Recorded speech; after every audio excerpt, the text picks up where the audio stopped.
Heir to the Empire. So we're talking about Thrawn, so I want to get into that. And this is one, if you're an original trilogy fan, I would highly suggest if you haven't gotten this.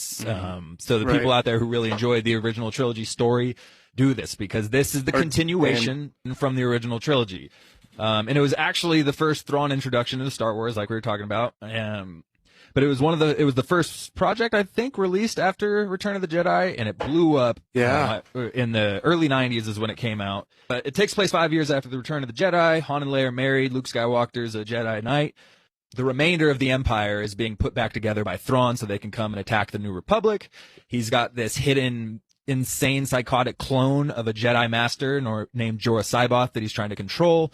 And they're about to basically attack the New Republic. So it sets up the continuation of everything, but there's a lot of cool backstory, particularly my favorite probably aspect of it, well, a couple favorites, but one of them is the information it reveals about the Battle of Endor and everything going on with that war between the Empire and the Rebellion. We find out that there's this thing called battle meditation that Palpatine was using. He was basically through the Force sharpening the senses and making everybody on the same page of all the Imperial officers who were controlling all the Star Destroyers. And so the Empire moved, perfectly, smoothly. Everything was in one fluid motion. And then when Palpatine was killed, there were a bunch of different accounts of people on the bridges of those ships noticing that there was confusion.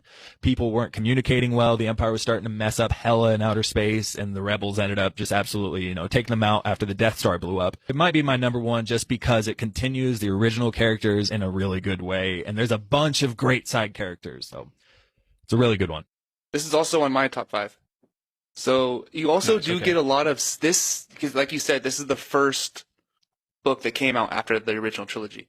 And, Leia is pregnant with twins who are Jason and Jaina, who, and they also have another kid who named Anakin, which sets up the future to all these comic books and the story of their 3 kids and, all these things. But that's not really in this trilogy. But it does set things up for their future. Sabaoth is also a great, crazy, Jedi that somehow survived the Clone Wars, but you find out later that he was a clone. Mm-hmm. And there's also a big spoiler alert for the last book. There is a clone of Luke who has to fight, and Mara Jade has been she wanted to kill Luke the entire time because he ruined her life because he killed the Emperor. Like she was the Emperor's hand.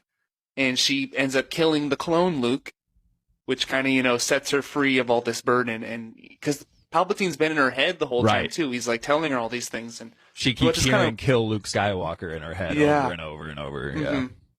So that's kind of cool.